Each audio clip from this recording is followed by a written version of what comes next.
What is up, folks? This is Ericast, and welcome back to Dark Souls. Alrighty, folks, so I've got some bad news. As you can tell, this is not where we were before. We were not in the Crystal Cave. That's because I lost 3 episodes worth of recording, plus some other little tiny tidbits that I wanted to include in other videos, such as killing the Hydra that's down in... Oh, I can't even remember what that area is called. But down there by the stone dragon. So, killed him. Still had the other Hydra to kill. And arguably, he's the only one that you should kill. But, unless you're using a dragon weapon, at least, and need dragon skills. But anyway, so a lot's gone down. Seath is dead. I talked a little bit about him. Basically, all you need to know is... Well, I'm sad that all that footage is gone. You can chop his tail off, and you can get a weapon from it. But it makes the fight much, much, much harder. Otherwise, all you need to do is run away from his little beam, and basically stay away from his tail and tentacle slaps. So, yeah, he's actually not that bad. Really getting there, getting the courage to run across those invisible bridges is where it's at. So, anyway, we've also killed, oh gosh, we've killed Ceaseless Discharge, which is the guy that I got from, or I got the robes from, from one of the sisters. What I'm really sad about is there's a lot of lore that I went over in those episodes. That's really, really interesting, but all that's gone now. I might go over it in a future episode, but I'm not going to do it in this one. Also, what was he called? Was it Fire Sage? Or Demon Fire Sage, I think is what his name was. There's not really a lot you need to know about him. He's basically the first guy that we fought in the entire game, except for he has fire. That's pretty much the only difference. How can we run across lava? Well, we killed the demon centipede. Yeah, a lot of bosses have died in those 3 episodes, which is really unfortunate. If there was a way that I could go back and redo it, I would, but I can't, so I won't. Without going into New Game Plus. And the hours that I've spent dumping into getting levels means that I'm not going to go ahead and, re-roll another character just to get, those bosses for you guys. Because this is also something that happened. Oh, I'm level 102. So it's taking a lot of souls to get up to what we're at now. We're at 20 vitality, 16 attunements. I think we were at 12 the last time you guys saw. I'm not positive on that because, like I said, it's been several episodes. Strength and dex are where they've been. Resistance is where it's been. Intelligence is up to 31 and faith is at 22. Also, I've gotten a lot of humanity from killing those guys. So, yeah. I've got 96 and I've got 50 on me currently. And also, I've gone around to every bonfire except for one that we've been to so far in the game and boosted it up to its max. Now, where do we need to go from here? We need to head over to that, and that will help us work our way up. There is also a shortcut that I opened. Oh gosh, there's a lot of things that happened. Okay, so there's a shortcut that I opened up, and from there I got the Sunlight Maggot. So this item is extremely important to Solaire, and Solaire is one of the big points that I talked about, which makes me kind of sad because I do want to go over all that because I think Solaire's story is actually a really interesting one. But basically you have to open up the shortcut that is done by getting Chaos Servant level 2. And by that you give humanity, which is, I think, it takes 30 humanity to get to rank 2. So it doesn't, I mean, it's a good amount of humanity, but if you have the Duke's Archives opened up, then it's not that big of a deal because you can get that humanity pretty quickly. Especially if you have the Golden Serpent Ring, which you should have at this point. There's no reason not to have it by now. That was found in Sin's Fortress, by the way. But yeah, anyway, so if you don't do that, Slayer will find it and he'll go hollow. So that's a really, really unfortunate turn of events, and you won't be able to use them on any bosses after that. So that's really sad. Alright, so on to what we're doing now. These big guys, they have a good deal of health, and they can do a lot of damage. So if you can avoid them and kill them by range, do so. If you can't, the best way to kill them is by letting them kill each other. So they have a lot of area of effect attacks. They have this spinning attack, which is particularly dangerous. But if you can get away from it, they'll end up killing each other. So, yeah. We'll see if we can get over here without them attacking me. It looks like it. So they don't have a huge aggro range relative to their size. It's actually kind of small. They don't respawn, if I remember correctly. If they don't, then those guys over there should be gone. Yeah, okay, so they don't respawn.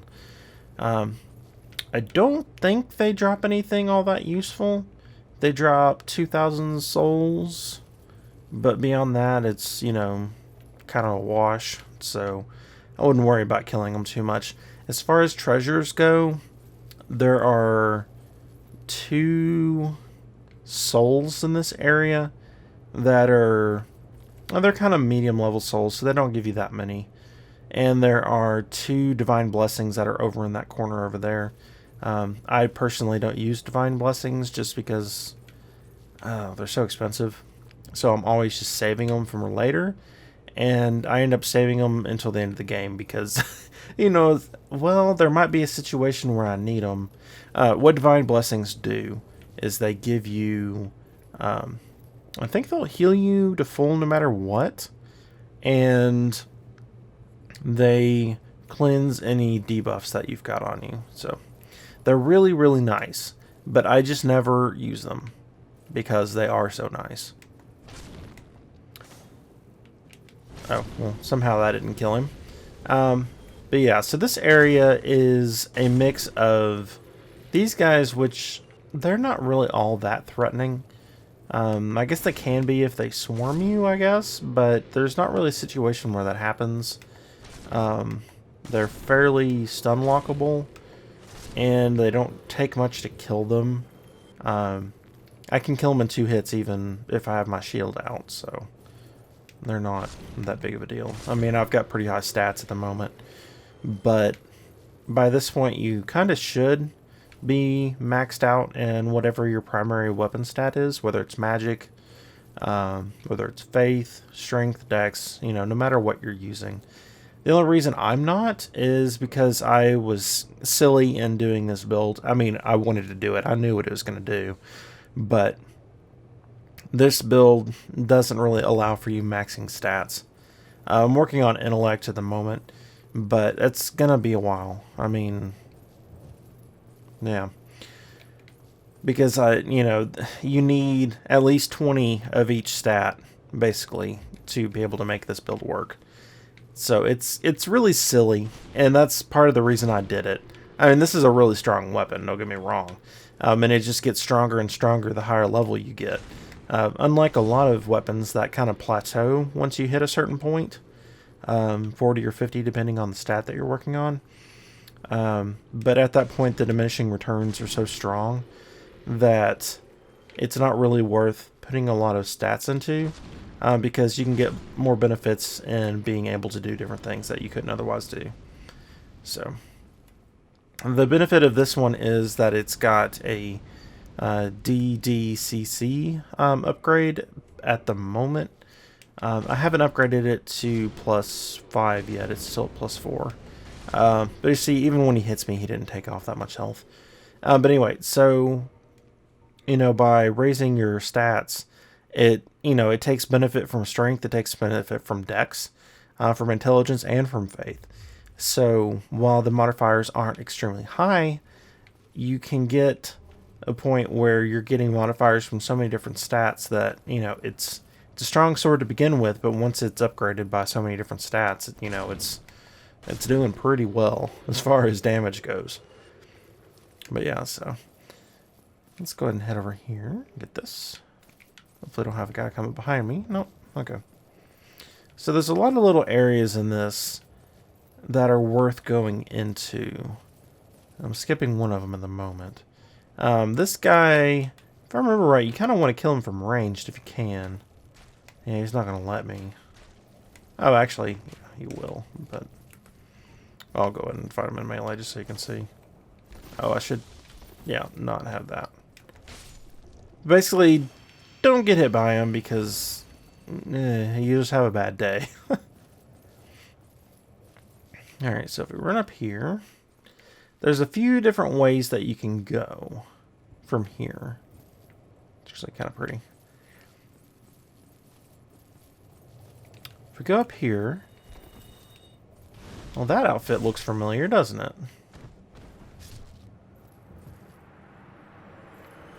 And we get invaded. So, the Izalith Catalyst. Uh-oh. So, yeah, if we can get a backstab on him. This is actually the third time that we fought this guy.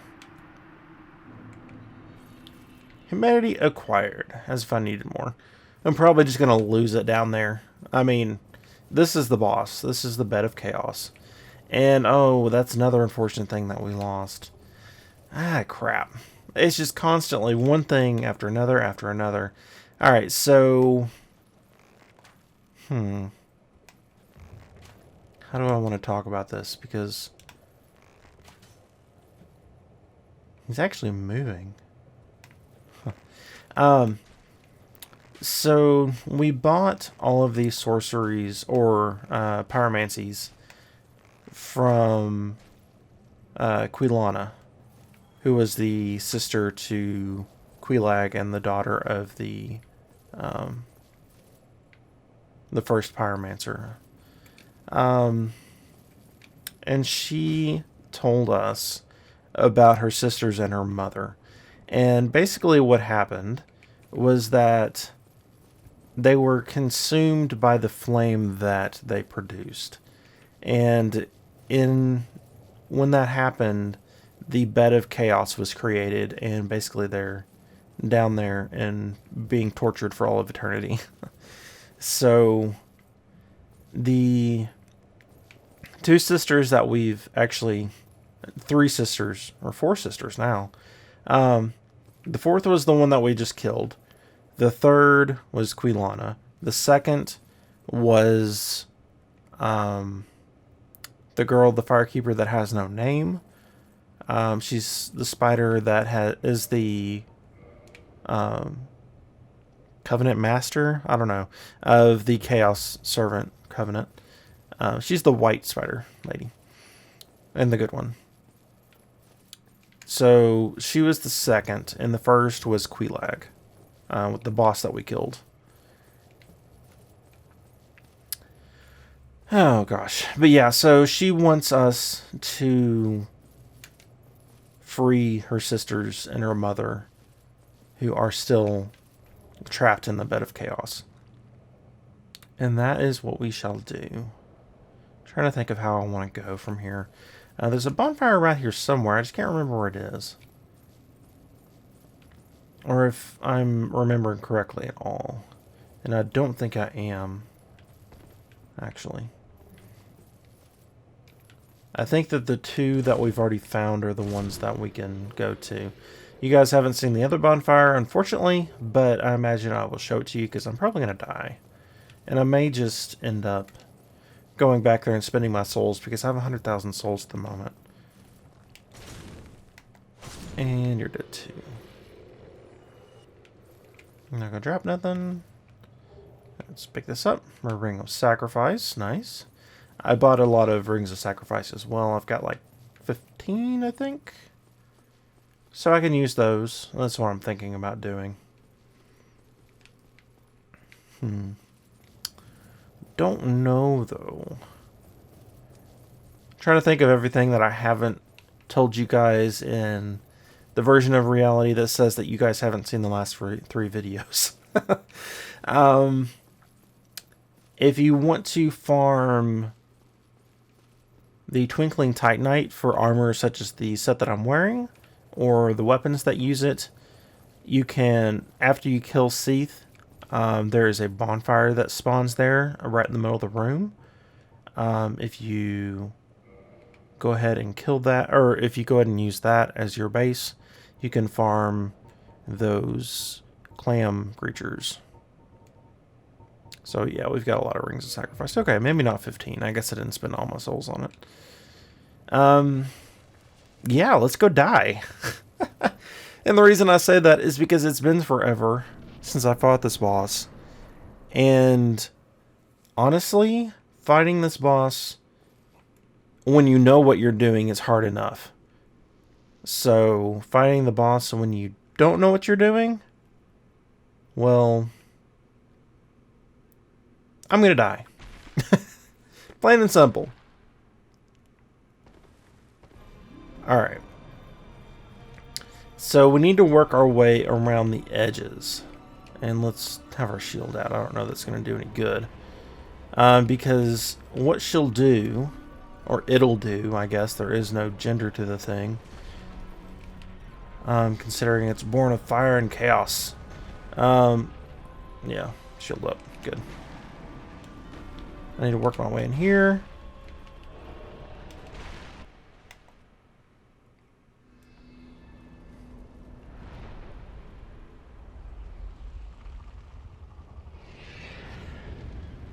Okay, another messed up cinematic, but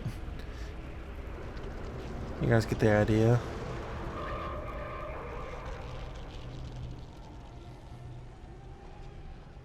Maybe. Basically, bad things happen, but good things happen too, so, you know. Alright, let's get out of here. So, at this point, I think... Oh, yeah. That didn't feel good. Oh, that happens, and I'm dead. Alright, so the floor starts collapsing, and that was really unfortunate. Just timing there. But the floor starts collapsing, and you have less and less room to work with. But you've got to basically break... Yeah, I know, go away. I've got to break the two things to the sides, and then you can fight the main boss, which... Really getting around the environmental damage, avoiding damage is the key to the fight.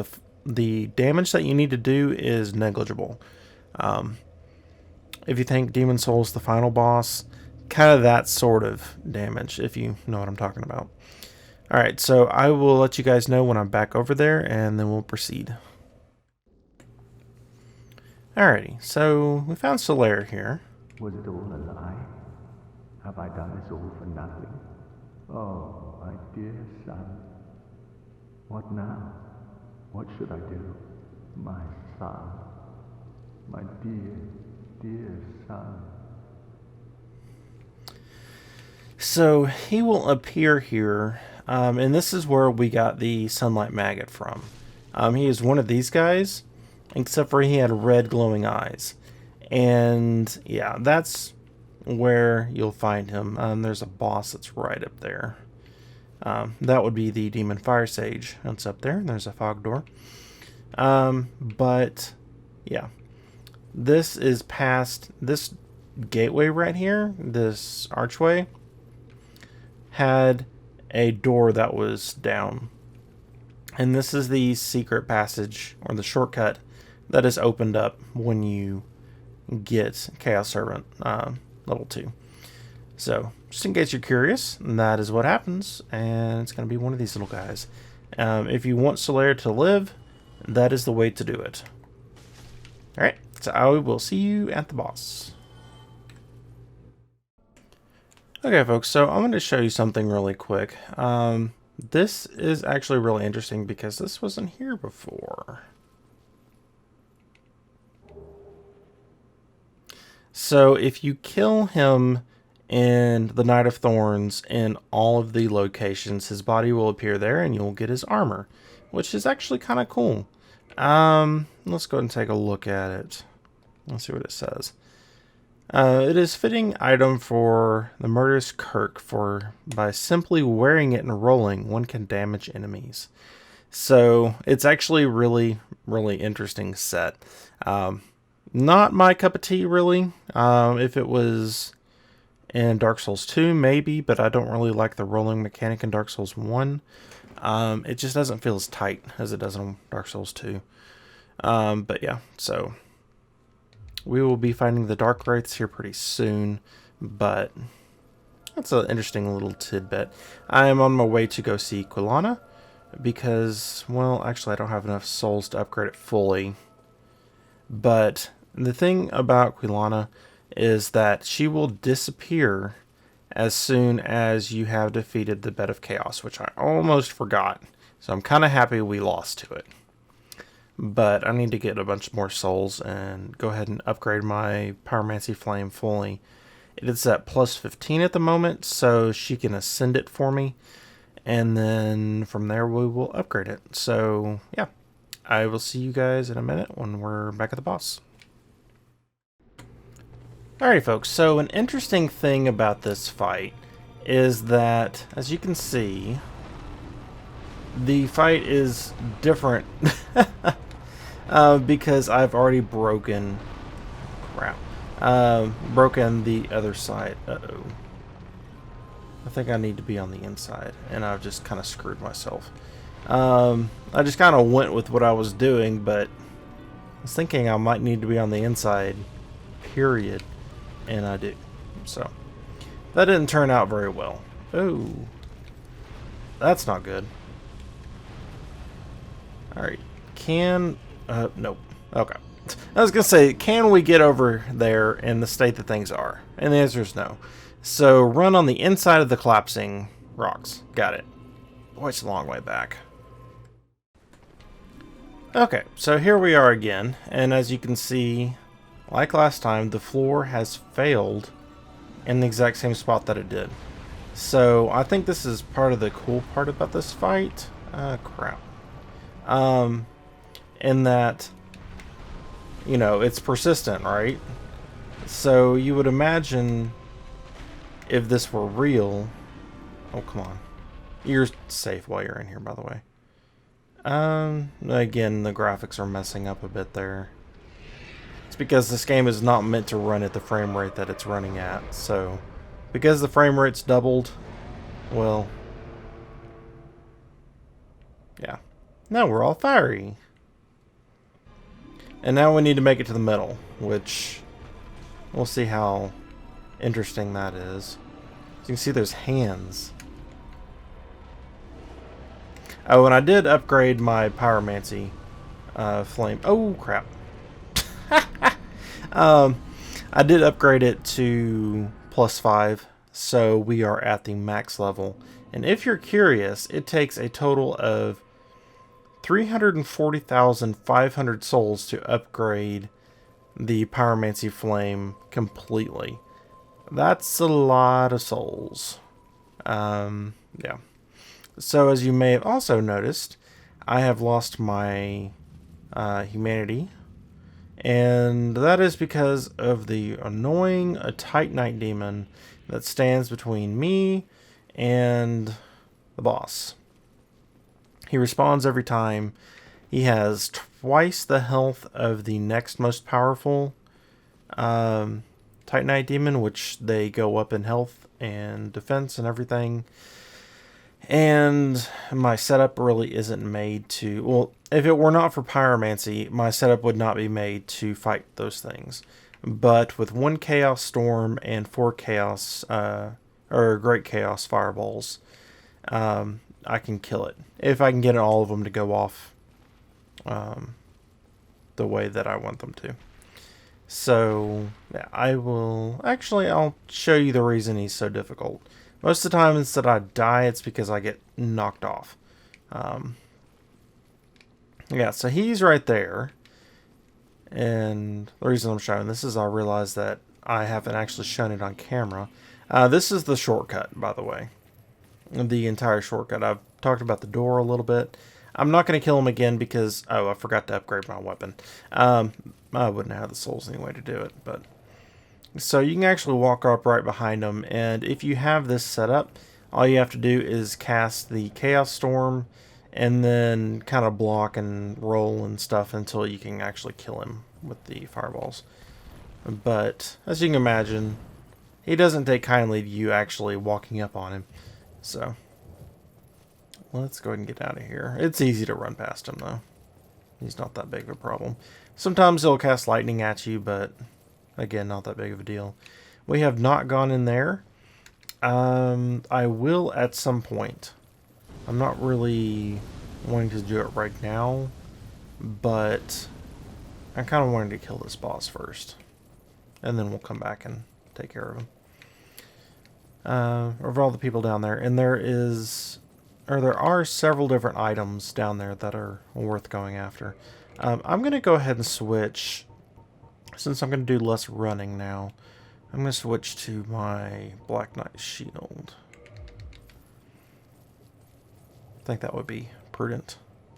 And I should switch back to my sword as well. Why am I not switching weapons? I'm not feeling good about this. There we go. Okay, good. So as for this area, as you can see, not that pretty. I need to get underneath him. Can I heal? Nope. That's the frustrating thing about this boss. Even though the changes that you make to the room are persistent, he just does so much damage that this is... If any of the fights are considered unfair, it's this one. And that's not me talking, that's a lot of people in the community talking. That out of all the bosses, it's one of those that has very cheap deaths. It's just, you can easily just plain out die. And what makes it so frustrating, and probably the reason people feel that negatively about this boss, is that the run back, no matter which bonfire you use, whether you use the one that's at the... that we started off the episode in, that's near the fire, it's still a long run back from there too. So, it's one of those things, it's like, well, you know, should you have, like, game design wise, should you have a boss like that is so far away from a bonfire?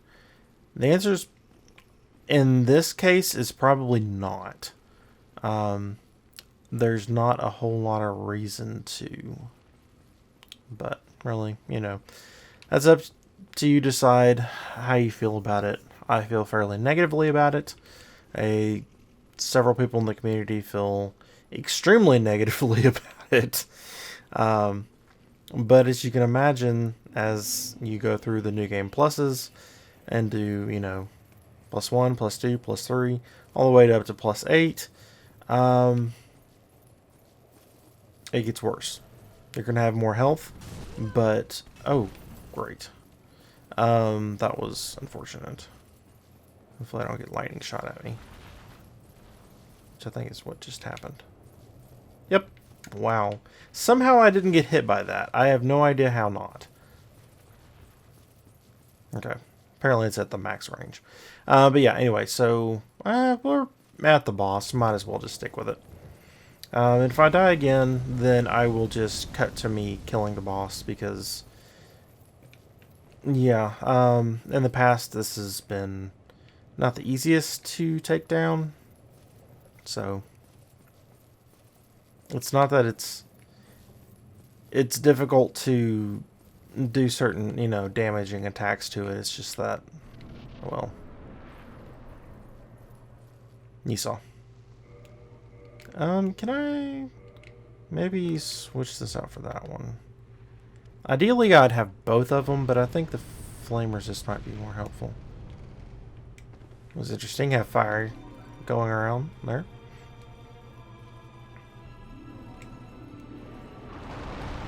So yeah, that happens. And then you need to drop down on the root, which I missed. See, this is the reason it's so frustrating.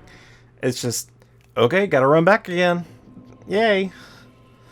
Anyway, I'll see you when it happens. Alrighty, folks. So after a bunch of attempts where I just got swept off, I ended up making it. And to get to the quote-unquote boss, you just need to cut your way down through here. And using a great sword is not the way to... Oh, great. There we go. Almost died there in the last second because of that fire cast. Alright, so Lord Soul. Humanity? And let's light the bonfire. There is not another use to get, or for this bonfire than just to get out of here. And I want that to go away. Thank you. Alright. So I've also just upgraded my sword to +5, just in case you're curious. By using the Titanite Demon, or I think it's a Stray Demon. I'm not sure. I can't ever remember the actual name for it. I just remember the name that people have kind of given it. But yeah, so that's going to be the end of this episode. Oh, I'm so glad it's over. Oh gosh. I ended up moving to the other bonfire, the one that's down in the lava that we started the episode off in, because that one's a little bit closer, and I kept dying to that Titanite Demon. I just all of a sudden, like, it was like a switch had been turned and he was killing me, and you know, just a combo every single time I got near him. So I was getting a little bit frustrating, so I decided to turn to something different just to get past that. But anyway, so I hope you guys enjoyed the episode, and until next time, I hope you have a wonderful day.